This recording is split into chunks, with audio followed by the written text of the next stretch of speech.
مسؤوليinta gobolka Togdheer iyo degmada Burco isduwayaasha wasaaradaha dibadejinta iyo diinta iyo awqaafta xildhibaano ka tirsan golaha deegaanka Burco odayaal iyo waxgaradka xaafadda Caaqiliyada ee magaalada Burco ayaa saaka si wada jir ah u dhagax dhigay dhismaha mashruuc ballaaran oo xaafadaasi loogu dhisayo markas weyn oo carruurta lagu baro quraanka iyo masaajid ay dadka xaafadaasi ku tukan doonaan. waxaana halkaasi baahiyaha xaafadaasi ka soo jeediyay qaar ka mid ah odayaasha iyo dhalinyarada xaafadaasi iyagoo xubno culimo ah oo halkaasi iyaguna ka hadlay ay aad ugu duceeyeen nin carab ah oo isagu maalgelinaya mashruucaasi markaska iyo masaajidka loogu dhisayo xaafadaasi masjid iyo markis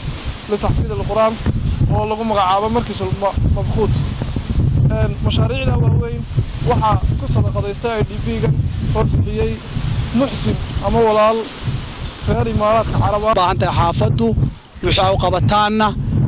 waa dadka mas'uulka ka ahaydeen waa idin baahan yihiin wadayac badan bay leeyihiin meeshu waa meel cusub waa meeshaas siigadu ka dhacayso suuliyay u baahan yihiin waxay u baahan yihiin arrimihii bulshada ee kale oo dhan bay u baahan yihiin dhul ahaan baanu diyaar ugu haynaa 80 balood dhul gaadhay ayaanu haynaa oo aanu qaybin doono qolo waliba wixii ay fulinayso oo runtii si badan looga faa'iideysto markaska li taxfiid al-qur'aan al-kariimna markasul mabquut oo ku deeqay isagana waxaanu leenahay jazaahu Allahu khayral jazaa. mas'uuliyiinta gobolka Togdheer iyo degmada Burco isduwayaasha wasaaradaha dibadejinta iyo diinta iyo awqaafta ayaa iyaguna halkaasi ka ballan qaaday in aanay xaafadan waxba ka hagran doonin isla markaas ay u diiwaan gashan tahay. noqotaan wasaaradda dibadejinta ee gobolka Burco adeegii loo qaban jiray ayaanu qabanaa hay'adahana waxaanu siinay fariin qoraal ah kuwa internationalka ah iyo kuwa localka ee maxalliga ah wixii awoodayada ah waxba kala hadhimeyno waxaan u qaban karno waan u qabanayna dadka qurba joogga iyo hay'adaha iyo wixii kale muxsiniin wax ku tari karayaaba inay ka qayb qaataan baa waajib ah. hadii jeer hay'aduhu wayna soo mareen IDP-da markay ku soo socdaan xalaalo wixii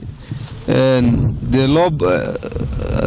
inugu soo kordha ama awoodeenaba inagu aanu qabsan karayno wuxuu noogu diiwaan gashan yahay kaamamka magaalada ama IDP-da magaalada mid ka waxa laala wixii aan la qaban karno waan ka qabanaynaa wixii hay'aduhu u sidaan priority koobaad baanu siinaynaa hadii Ilaahay ka dhigo subhanahu wa ta'ala ku mudan tahay in la soo gaarsiyo kuwii kale waxaan ballan qaadanaynaa halkan wixii de aanu awoodi karnaa waxba kala hadhaynaysa maayir ku sheegay dawladda xiyadooda hoos ahaanba wax walba waanu dila garab taaganahay xaafadda oo ka mid ah xaafadaha dhawaan laga yagleelay magaalada Burco isla markaasna laga hirgeliyay magaalada Burco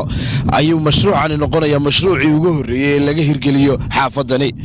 Mustafa Cismaan magaalada telefishinka qaranka Soomaaliland xaafadda Caaqiliyada ee magaalada Burco.